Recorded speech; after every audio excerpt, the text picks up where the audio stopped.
So this video is brought to you by Noir Recommends, episode 16 on SoundCloud. That's what I was just listening to.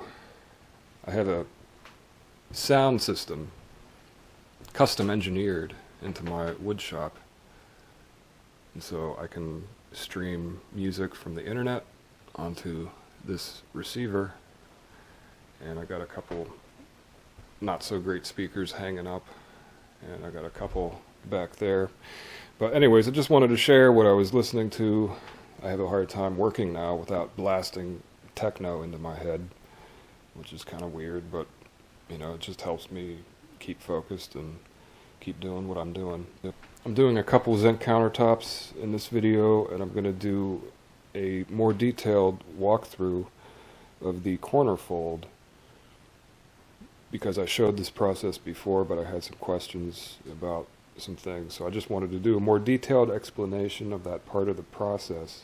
I did this same exact countertop before in a video, and in fact this is actually a job that came from that video, so that's a first for me. I'll do this tutorial, and if you have any more questions about it, just let me know and I can write it in the comments, but I'll try to get the process here as thoroughly as possible. So in this video I'm using the commercial zinc, which is thicker, and it's similar to the soft copper. At this point I had the substrate glued onto the metal. I had it pressed on my workbench overnight, and I did the 3/4 inch edging around the substrate because I'll be putting in the decorative tacks the same way I did in my last video where I did 5 countertops. Okay, so this is the screwdriver that I sharpened, so it's actually a sharp tip. That's my marking tool for scoring metal. And these are the shears that I used, and I really like these shears. It's a new tool design by Milwaukee, and they work a lot better than the old ones I was doing. They have more leverage, more control. So this is the marking stick, and I cut it just about a 32nd of an inch larger than the edging here. So it sits just a little bit proud of the surface, and the reason for that is to make the grid lines so that the metal has a little bit of extra room, because the thickness of the metal takes up a little bit of space. So you want your pattern to be a little bit larger than the shape of the substrate. Otherwise it won't crimp in all the way, and you'll get a little bit of wood peeking through on that corner. So you just want to make the pattern a little bit larger to account for the thickness of the material folding over.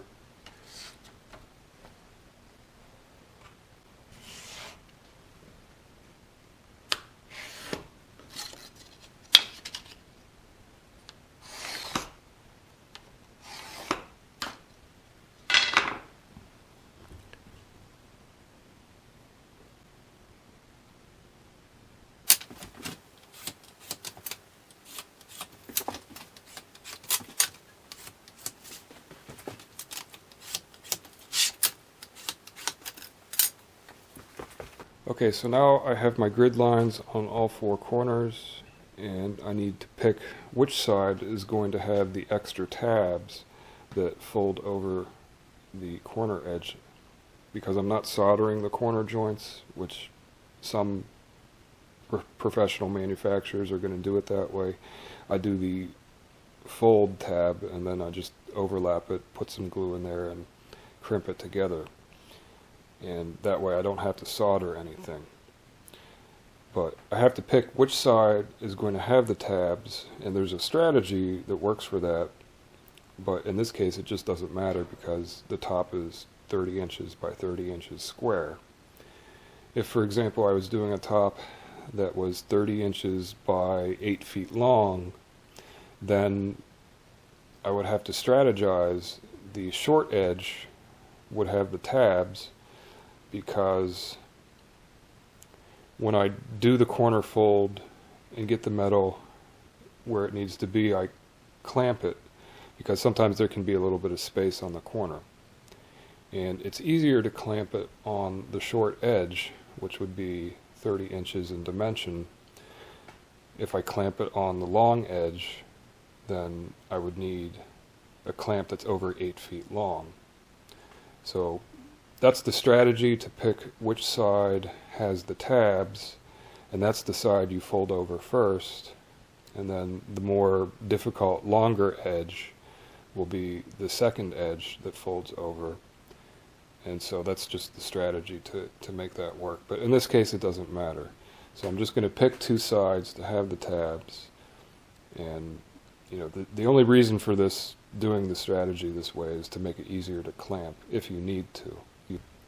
Okay, so my first cut, I'm going to use this grid line, and I'm going to go about 1/4 inch to 3/8 of an inch. I'd say closer to 1/4.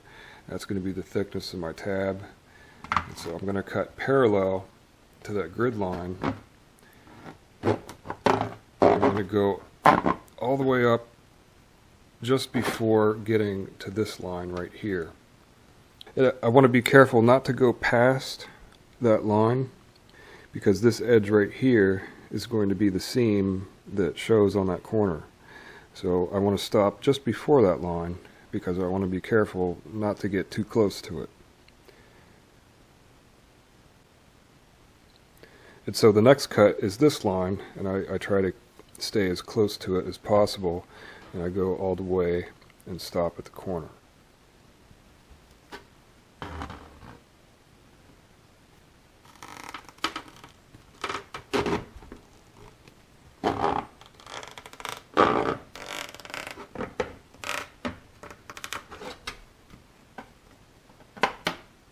See, it's easy to break it off. If you have just a little bit of extra material there, it's not hard to just bend it and break it. And then you end up with a cleaner stopping point right there.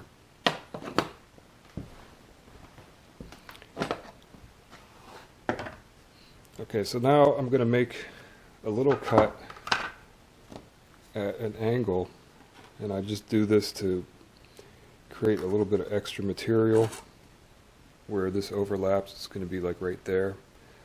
So that just creates a little bit of extra material to crimp everything down. And then I'm just going to connect it at an obtuse angle here. So I'm not actually tracing a line, I'm just eyeballing it from here to there. And I do the same thing, I stop it. I don't want to cut too far. I just leave a little extra material, and then I just twist it a little bit and it comes right out. But this angle just has to be less than 45 degrees so that when these two sides fold over, they'll overlap a little bit here.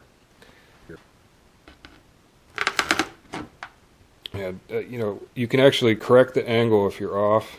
So I started cutting too far in, so I'm just going to curve it.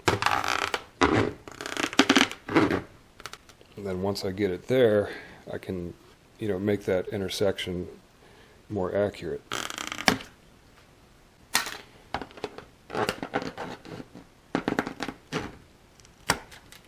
There we go. If you have little slivers like this, put them in the trash right away.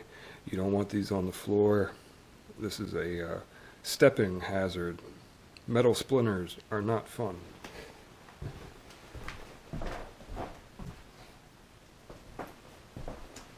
Okay, so that's my completed first corner joint. And so you can see these lines here and here are not perfect. They don't need to be. They're just the overlapping pieces on the back side. So the only seam that shows on this corner joint is this one right here, this flat part. So that's the only line I have to cut like as carefully as possible.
And that's it.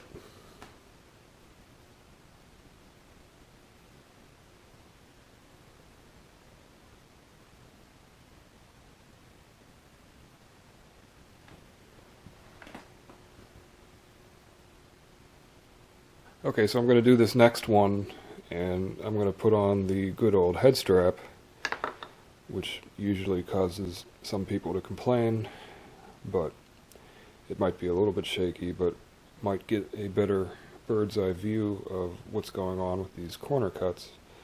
So I'm just going to try this out.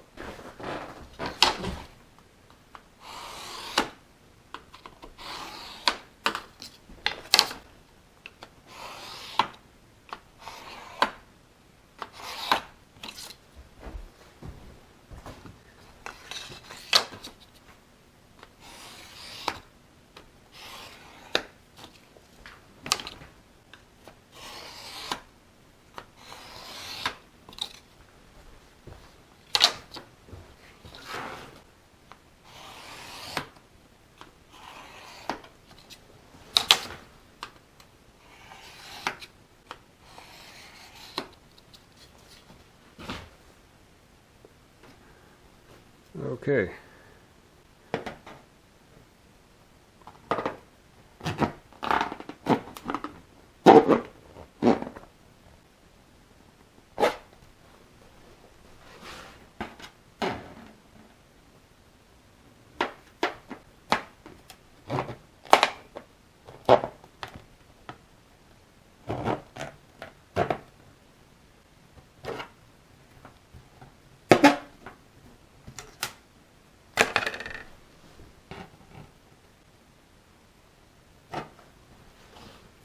I cut a little far there.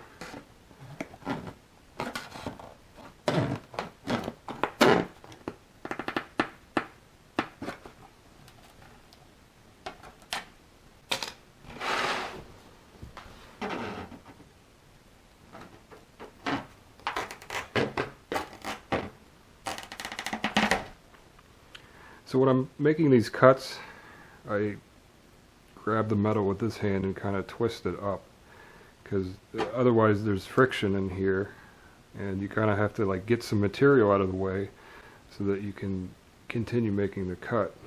And if you don't do that, it's hard to kind of steer the shears to cut in the direction you want it to go. So you have to kind of bend it as you're cutting it, and you know that makes it easier to do that.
Okay, so I'm ready to stop for the evening.